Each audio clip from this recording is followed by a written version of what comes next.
And it was obvious that God was a big part of his life and his career and his profession. So he didn't bifurcate those and have only a spiritual life at home and then leave that at home and come to work.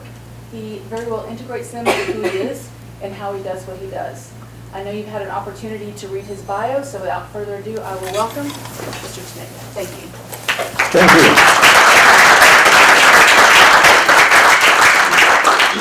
Have to confess, this is the first time I've used this futuristic microphone, so you have to bear with me as I try to accommodate myself. And I'm so glad Stephanie said that she's leaving the back door unlocked in case there's a fire. I was a little nervous about that at the beginning. I thank her. She walked away also for that introduction. But before we get started, and not just because she said it the way that she did, but I would like to start off with the word of prayer. So if you join me, let's just bow our heads. Gracious Father in heaven, God, you're just such an awesome God. What a blessing it is to spend some time with future leaders, these young minds that are here at Southern, such a beautiful school with such dedicated individuals here, as well as the professors that are taking care of preparing them for what's to come. I just pray a special blessing on each one of them. I don't know their backstory. I don't know their present story, and God, only you know what you have for them. So I just ask that this blessing of what you have in plan for them be only to serve and honor you in anything and everything they do. We ask this in Christ's name. Amen. So I'll save you from the picture. Just as a reminder, this is your welcome. I didn't put these slides, so I'm just going to go through them. We have attendance, syllabus. I think we did all these stuff, and you saw your passive excellent. Or go the opposite way. Or go the other way. We will figure this out. There we go. All right. So no excuses on the microphone for the clicker. So the title is Perseverance Can Cure. Honestly, full disclosure, I came up with that a few months ago. Built up on it, so as we get through this, I really want you to be thinking about what are we trying to cure when you get a title like this. The little chirp is not a tweet or a person falling, just to clarify in case you're studying this picture and you may be quizzed on it, it's just a little bird. Giving you some scholastic context, myself, I've gone to a junior academy over in Hinsdale, so if anybody hails from there, I'll pause. Usually never happens, but just in case.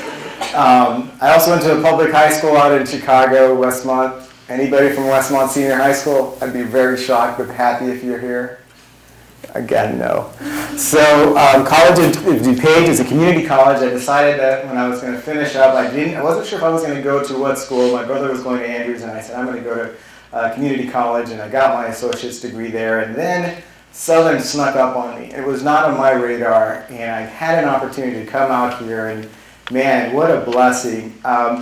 People don't come to Southern by accident. I want you to know that. And so I'm very proud to see you here because something triggered, somebody connected you, you had an opportunity for, and your story, whatever it might be, led you here. But I really felt that God led me here as well. And I felt really blessed from the moment that I got here. As you can see, just ways that I got involved with school. I did an essay for the last year that I was here. I was fortunate enough to be the president. And Latin American Club, 97 to 98. Why is that significant? You'll hear a little bit later on why I think that's a significant year for LAC. And then finally, I went to Webster's and got my MBA there. Boy, you guys take good notes. I hope this isn't on the quiz, but just in case, good.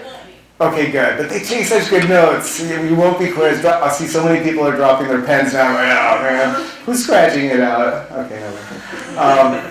Professional context. I work for Adventist Health System. As soon as I finished, I said, man, I would just love an opportunity to combine business as well as mission. And I had an opportunity to go work as a finance resident for Adventist Health System. And boy, what a blessed experience. And really got an opportunity to just see a lot of different aspects of healthcare. From there, it was not your cookie cutter. It just was not a variety of opportunities.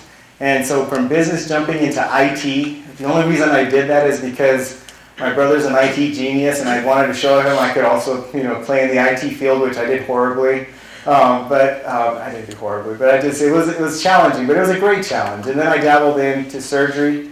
Again, no clinical experience, but just thought it was a great opportunity to do that. And just God has just blessed. And after that, operations and oncology and all that led to a couple years ago being over at Kettering, being responsible for a couple hospitals and 2 EDs, and just blessed with an incredible team. Someone just recently asked me, do you like it at Kettering? And I'm like, when you love the people that you work for and with, man, it's just such a great blessing. And I have that over at Kettering. So I'm enjoying my time there over operations and finance of those institutions. So anyway, the real core of me, it makes me sad because I'm far away from them, but my personal context doesn't need words.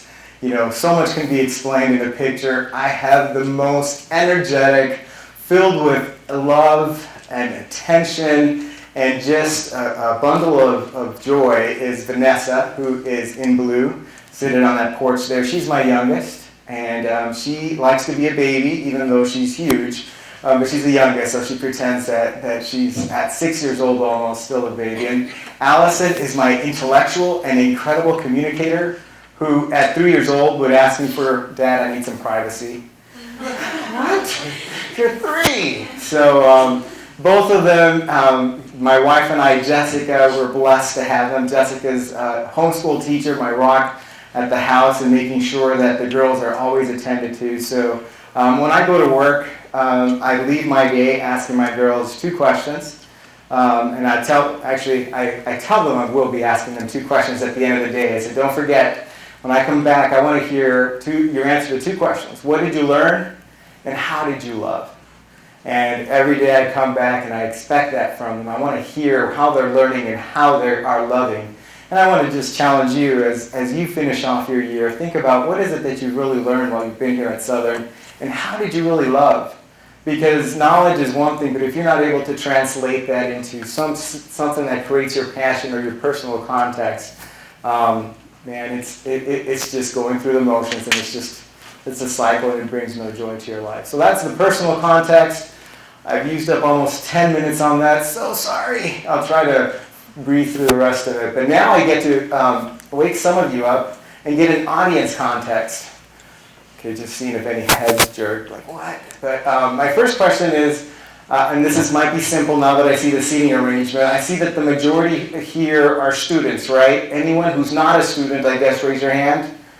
Go the opposite way. See, you guys didn't think you would have to work. Thank you for coming. You didn't have to be here. All right, so I see everyone else is a student. Everyone here business? If you're not business, raise your hand.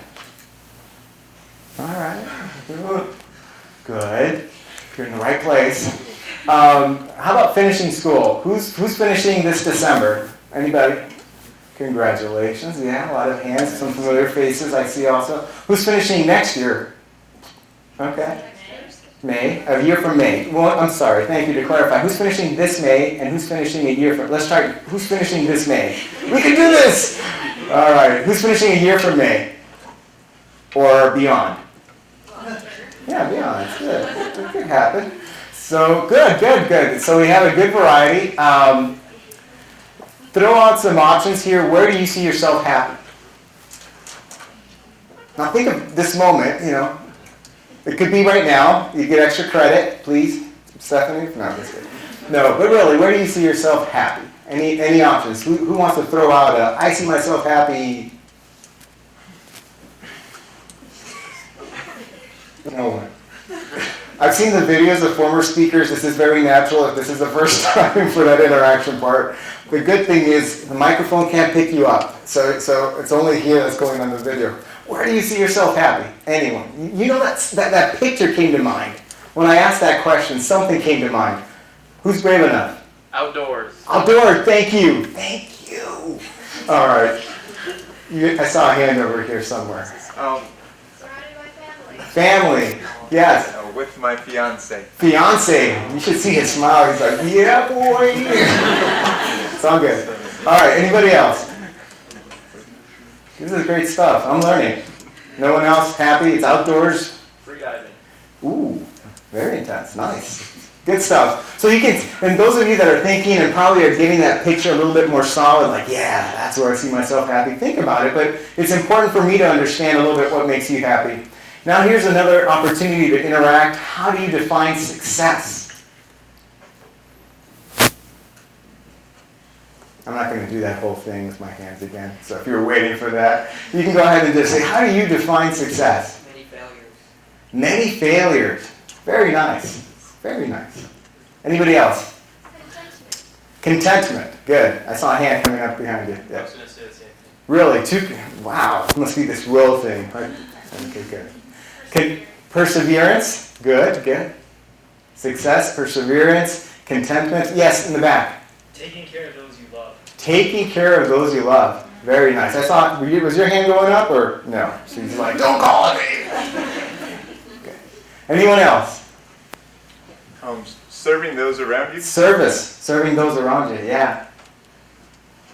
So success can take on all different shapes or forms. And one of the things I like to think about, because I think, as you saw, I actually sat, I would like to say the same seats, but they've been remodeled. Very nice. Because when I was here, way back when, they weren't as cushy. But, and no, they weren't wood. I had a friend just tell me, were they wood? No, it wasn't benches.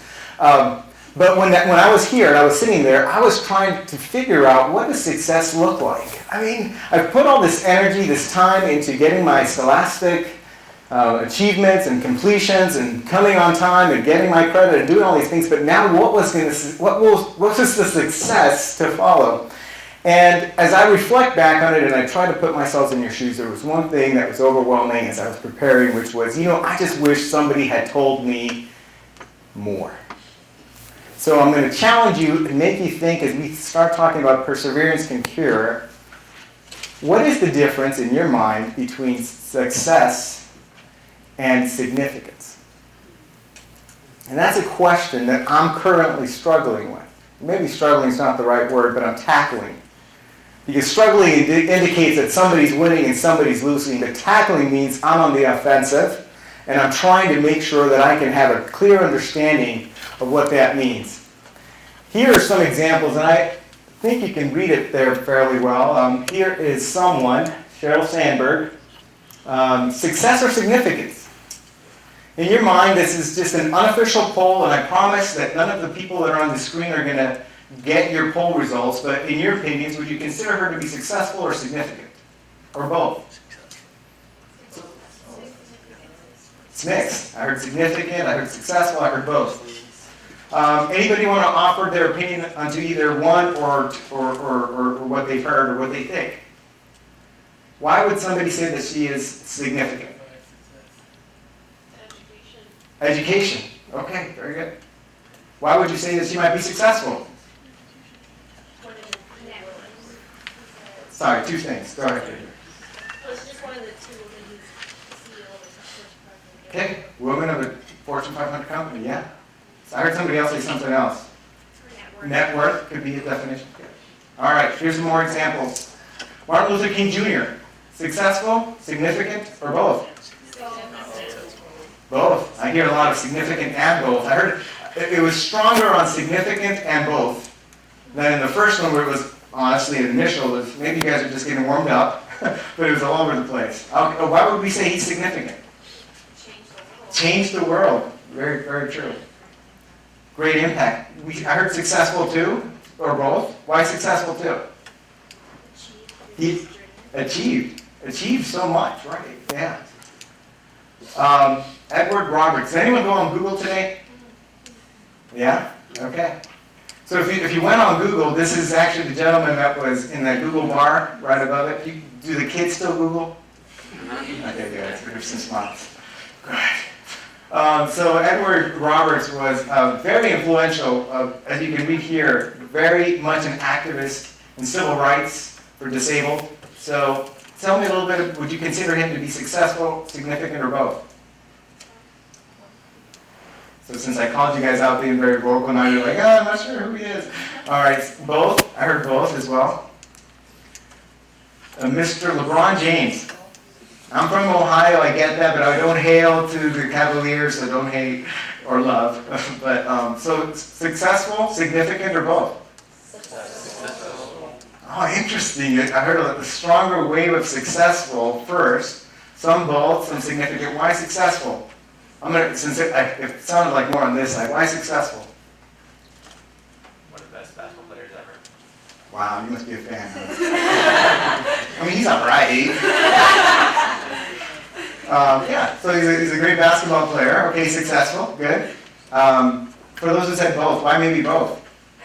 Because during the election, he got interviewed by the media about his opinion. So Okay. it must be significant to want his opinion. Interesting. So this is a poll of opinion. We're not here to define these individuals as either or, but it's more to create awareness. If I flashed up the next slide and it was your face, what would the crowd here say? Pending. Exactly right. What would you want it to say 5, 10, 15 years from now? And both is probably what you'd want it to say, absolutely. And what happens 5, 10, 15 years from now is not going to be anything that'll happen overnight. Because what you're doing today, how you're establishing yourself today, the foundation, the ground roots of what you're building and what will grow starts today. In 2016, they did a medal count of all of the gold medals in the Olympics. And you don't see all of them here, but this list actually goes down to 66, and I took them off. Even my country of Colombia is way down here in total gold medals. But who would you say was the 67th? Mr. Michael Phelps. So when you think about Michael Phelps as one individual, you have to also remember how I said it starts here. Well, for Michael Phelps, it started when he was just a little kid. He had ADHD, and his parents did not know what to do with so much energy that he had. He was an individual that just needed to get all this energy out, and to actually get into swimming was just a release valve. But he started being able to use one, as we learned as he grew up. He's genetically built to be able to swim very well, very strong, and it's evident by the performance that he's been able to do so far, what he was able to do in his life. Total of 28 medals, 23 of them gold, setting by far records that are going to be very difficult to accomplish. But for Michael Phelps, when he dedicated himself to try to go out and become what he became, he never had even the slightest that he would be on a medal count like this. But one thing that was very consistent with him is that he kept on improving his performance year after year. In order to be able to accomplish this, you have to understand that time and energy are scarce. You talk about some of the resources that are out in this world, time and energy, they don't last. If you've ever tried to stay up for a whole night, 2 nights, I know college students may tend to do that, there will come that point, no matter how many waters you drink, you will get tired. You will find that point where you're like, I can't go anymore, and you're just falling over going, I need to sleep. Even when you start off with a lot of energy, a diver over here, any runners in the room? Few runners? You know what it's like. You want to keep a certain pace, but there will come a point that your pace, you're a little bit nervous in, how am I doing as far as my time? So time and energy are scarce. In order to make the most of your time and energy, you have to look at things, in my opinion, in 2 different aspects. One, natural given talent. Michael Phelps, did he have talent, or did he have effort, or did he have both? Think about that, because talent is how fast we improve in our skills. Effort actually builds those skills and makes those skills productive. So I have a formula. It is not going to be found in any book, so you'll probably get quizzed on it. Okay, pause just to make sure Stephanie's listening. Talent equals good work. Right? You know, if you're talented and you can easily do something and it's how fast you capture something, man, that's good work that's being done. But now when you combine talent and effort, so you've got that skill, or someone has that skill and you're doing it very well, and you're combining it with effort, now it's not just a matter of good work. Now you're getting to do some great work. But now, if you remove talent, and there's still some people that say, I don't have talent for. So I love to play basketball. But I was not genetically built to play basketball. And I don't really have talent in terms of natural born talent for basketball, but I'll have effort, at least on the offensive side. I sometimes struggle on D. But effort plus effort will equal your expertise. The stronger, the more dedicated you are to something, time over time, giving that effort will give expertise. And here, I think, is the key. I feel that effort can also create talent. And talent plus effort plus more effort is elite mastery. Another way of calling elite mastery is being able to hone in and master perseverance. Perseverance is something that's going to be able to give you that opportunity to drive and hit that next level. But someone said it earlier when I was asking about success. Success is built upon failures. What it means is that you're going to have to fail and fail and fail and fail in order to be able to find win after win after win. I want you to do this exercise on your own, but I think it'll be very helpful to you. List out 25 life goals. If you want to go further, go ahead and list them. And this can be anywhere, anything, at any time. When you start thinking about today, for those that are graduating a few months from now, for those of you that are graduating in a few years from now, just really start thinking, what do I want to do with myself? What will my life goal be when the future comes and one day I'm coming to talk to students at a lecture series? What do I want to be able to tell them in terms of my life goals? If you list those 25, what are your top 5? And look for common themes. Don't hold back, put them all in, and when you start identifying your common themes, you're going to see something that's going to be very interesting to you. There will be some things on your list that do not tie into that top 5. That effort, that energy, when you really want to hone in and create mastery of something, whatever those common themes are, you're going to have to dedicate your time and your energy, which is very scarce, into being able to accomplish that.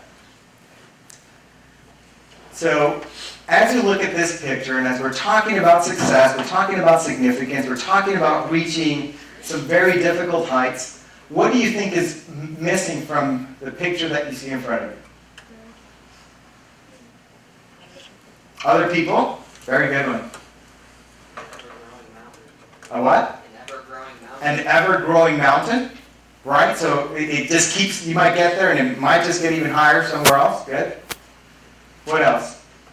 Some sort of prize. A prize, perhaps, right? What are you trying to get to? Sure. What else? A bird. A bird? The church.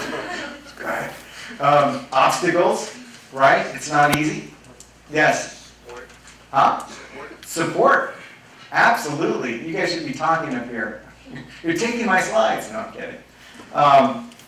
Yes. Just to see what's on the other side. Just to see what's on the other side. A harness. Safety net. A safety net, a harness. All good things. You know what I don't see on this picture that I think is also something else? You guys have said great answers. Is we seem to catch people when they're near the top, especially from capturing in a photograph, in history, on the internet. Well, you seem to capture them there, right? What you don't see here is how big of a mountain this really was. What you don't see is a little stick figure at the bottom looking all the way up, having no clue what it was going to take to get to even that point. So what you don't see is that along the way there was support that was needed. There was a tour guide that was also essential.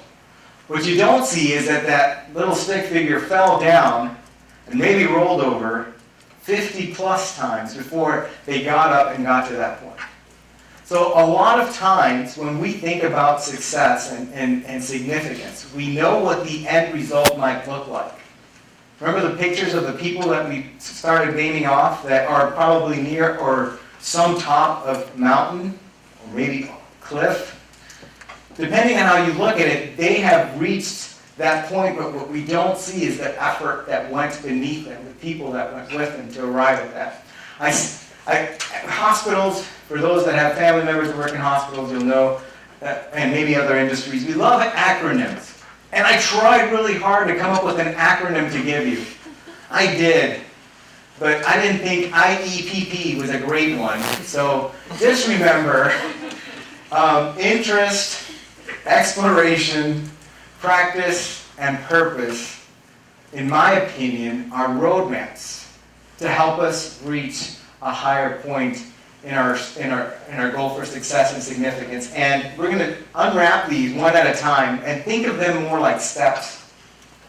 You don't get to the very top of purpose fully unless you start at the very beginning with interest. Jeffrey Jorgensen, teenage mom, 17 years old, raising this baby. At the age of 3, Jeffrey tells his mom, who's now 20, "Mom, I want to sleep in a big bed." She's so cute. "Honey, you're going to get a big bed when you're older, okay? You just have to wait." "Mom, I want to sleep in a big bed." "Look, Jeffrey, I appreciate that you want to sleep in a big bed, but you're going to have to wait." So she goes off and comes back and finds Jeffrey with tools taking apart his bed at 3 years old. In middle school, he started tinkering around with a lot of other technology and electronics, and he started building alarms that as his siblings would open up the door, a blaring sound would be heard throughout the entire house, letting people know that somebody was in Jeffrey's room. In high school, he was caught skipping school.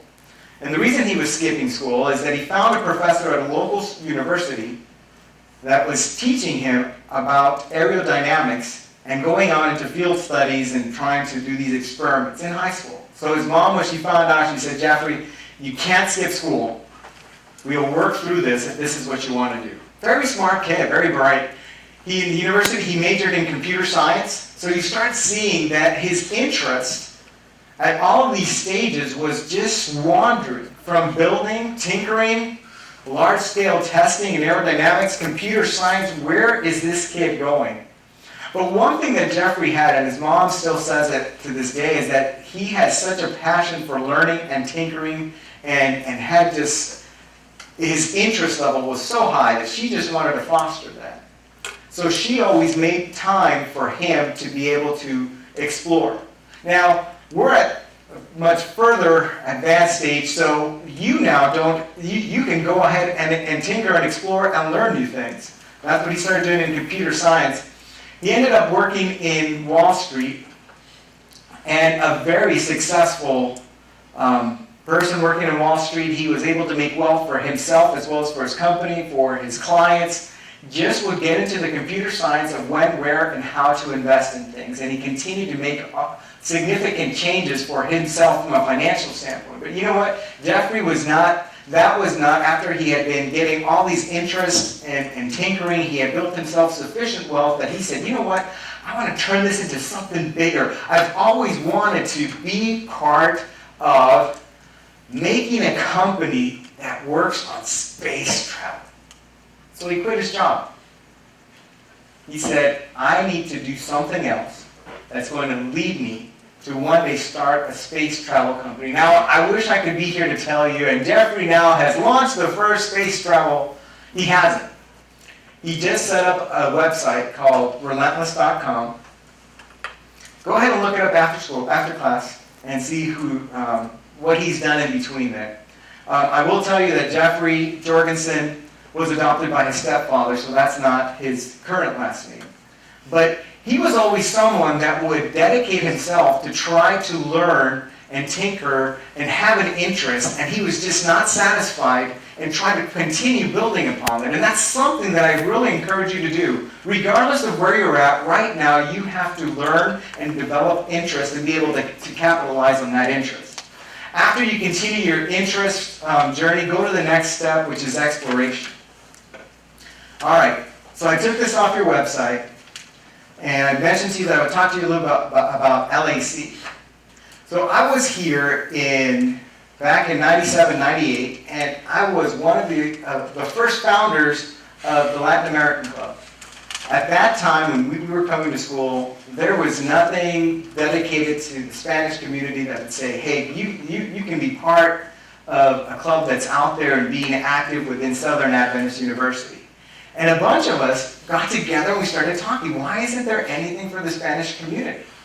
And a few of my friends said, yeah, you know what, I'd help you. If you'd be interested in doing something, I said, yeah, let's go ahead and talk to a few people. And we started talking around to faculty, to the university administration, and everyone kept on saying the same thing to us back then. It was, you know what, we've tried the Spanish Club, it doesn't work. No, people don't keep coming. You start it up and then it just goes away.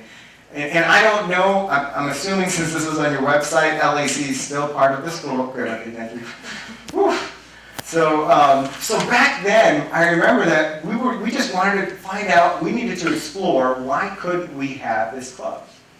And we finally convinced administration to give us $500, and it wasn't so long ago that $500 could buy you a house. It pretty much was worth what $500 is today. So we had $500 to work with.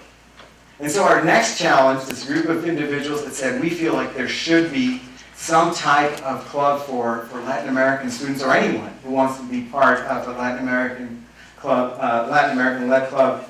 And I remember when we got the $500, we said, how are we going to get people to join this club? And we had this party. And we had pizza. That's all we had. That's all we did. It was such a failure. I mean, people came in and they were like, oh, pizza, great. I'll see you later. Unless you were hungry for pizza, and people stayed for pizza. But it really did not mesh well. So we're like, oh, let's do something else. Let's go out to the nursing home and let's sing on Saturday. This is going to be great. And we had a few people show up and we went and we sang. But it really was not connecting. We felt like, well, how much do we have left? We only had like $200 left. How are we going to spend this $200? We need to get a movement. We need to get people to get connected. Remember that exploration? So there was interest. We're past the interest stage. Now we're in exploring. And we had failed several times. We tried this. Not many people showed up. We tried the other. That's not working. So one option is to say, you know what? We tried. Professor, teacher, whoever said that this isn't going to work, absolutely right. So we came across this idea. One of my friends said, people always look for something to do on a Saturday night. Okay, let's go with that. Why don't we go to back then, I have to do that, I hate it, but roller skating rinks, you guys know what those are? Yeah. Okay, they're still around? Oof. Huh? Would they still do that? Oh my goodness. Wow. I'm crying.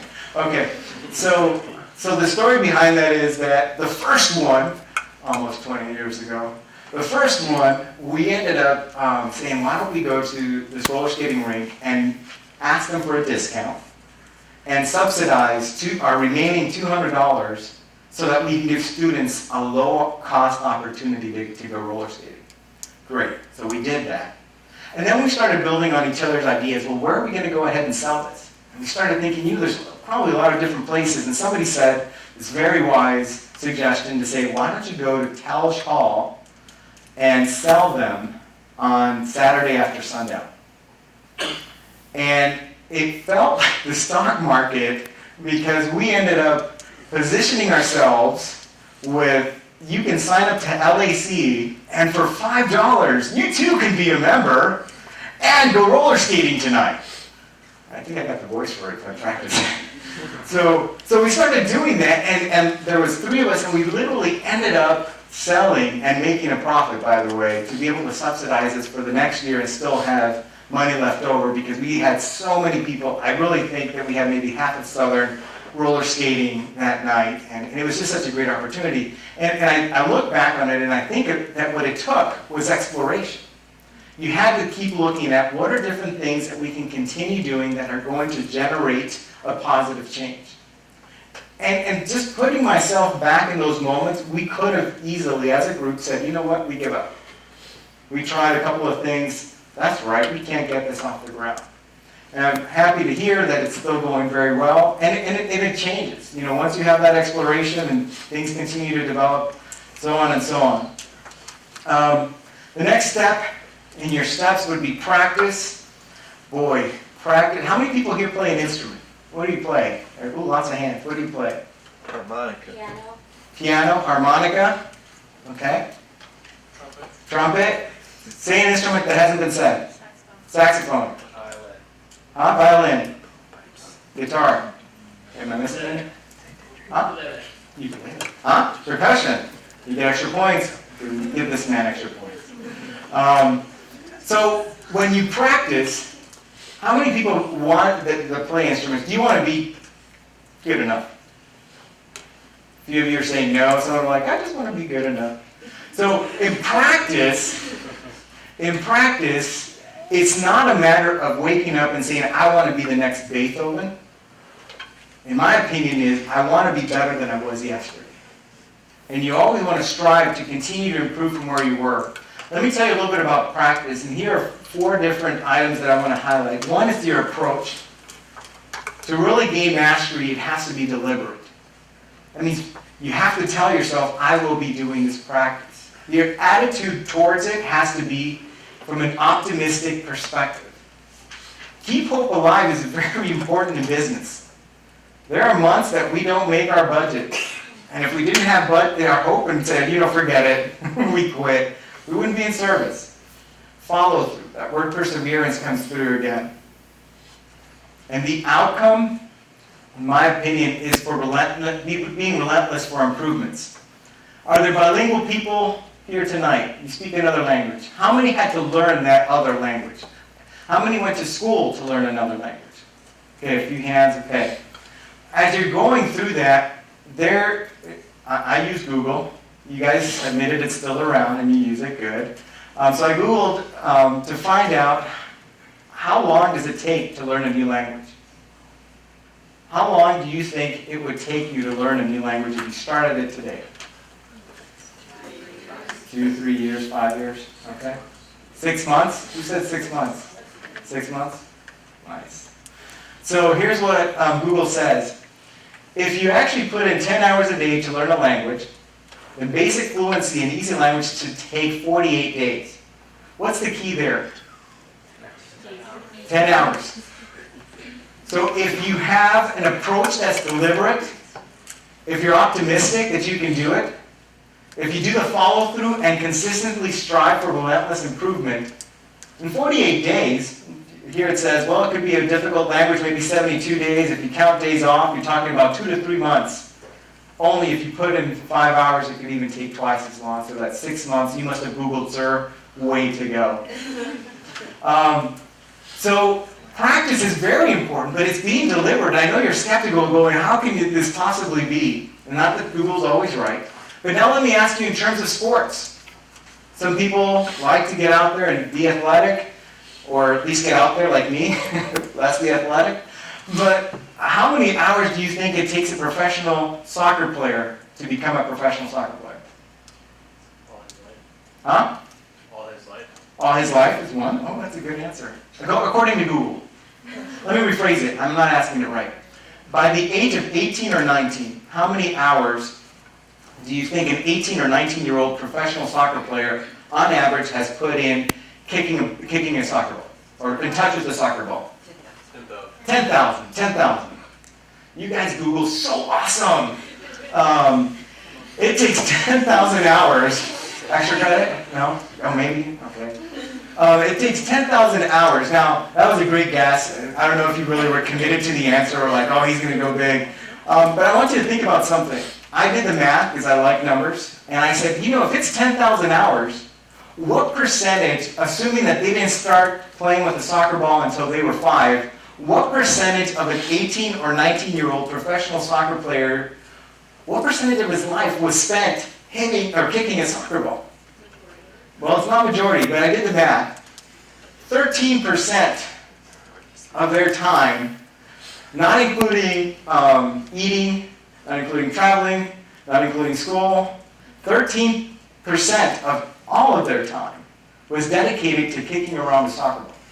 That's to become a professional soccer player.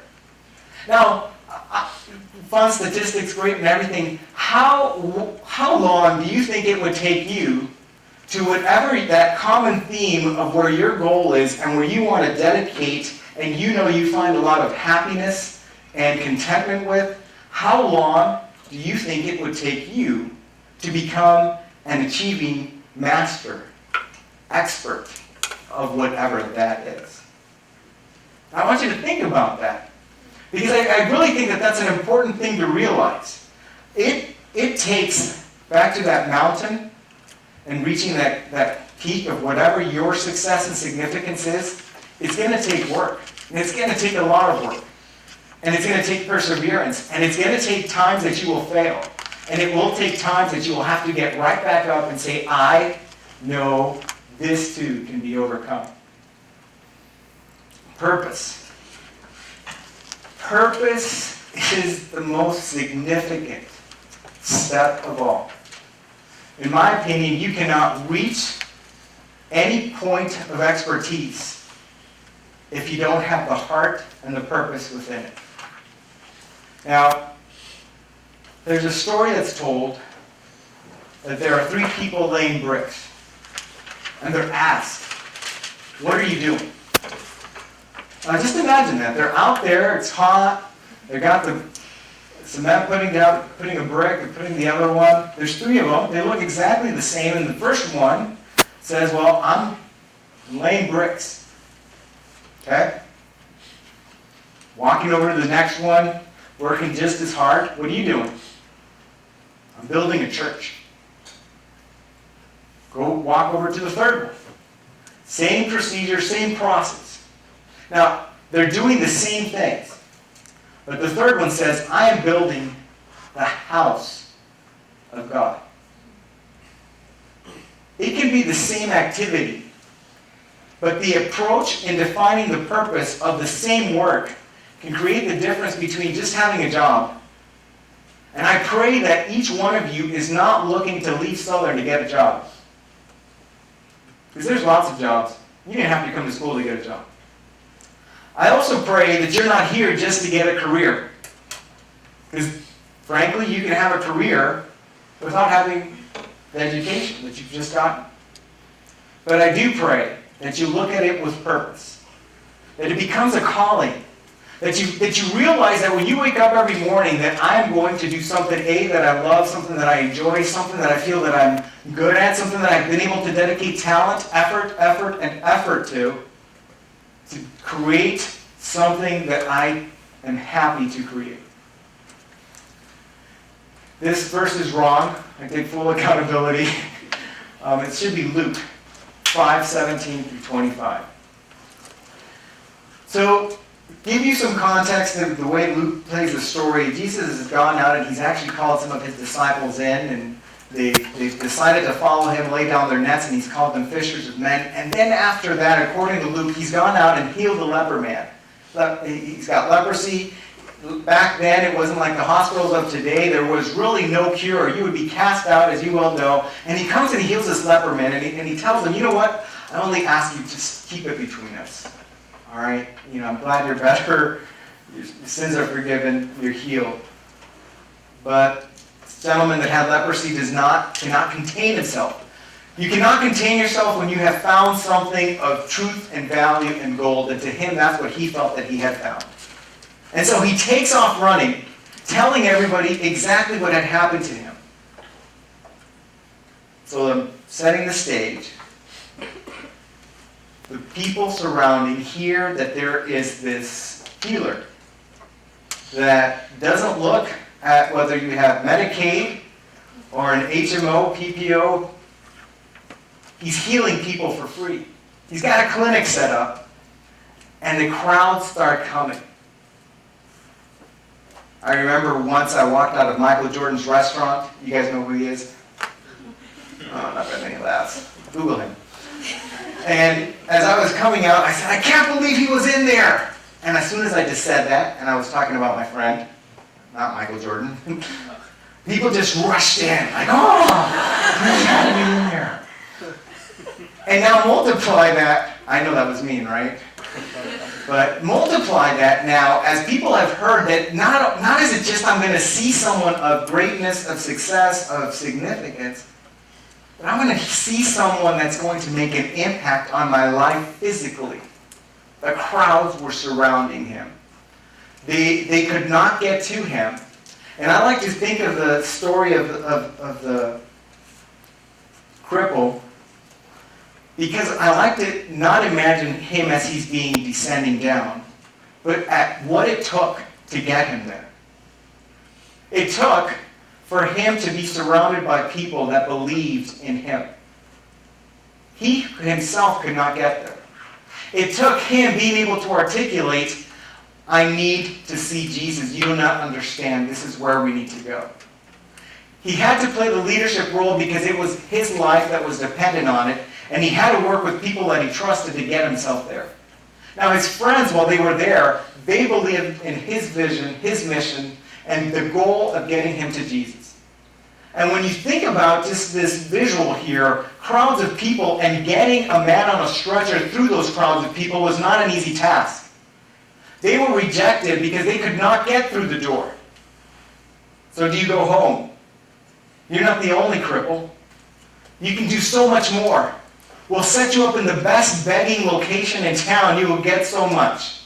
We'll come and take care of you. No, those were not options. They persevered. And even though the story goes to when they opened up the roof, I imagine many other things were trying to get this man to Jesus. But through perseverance, creativity also came in. And at the basis of all this, their interest had generated a lot of experimentation that had led them to be able to put into practice being able to bring this man to the feet of Jesus to create significant purpose. What is missing in your journey? Where are you as you're starting out? Where do you want to be in 5 to 10 years from now?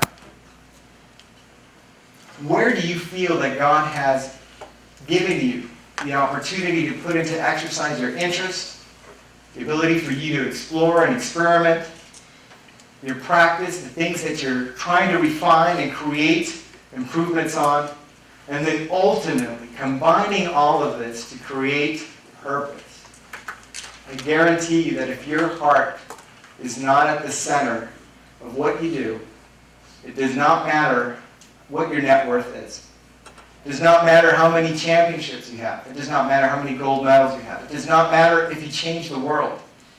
Your heart needs to be in the right spot. And I challenge you to find that right place with God.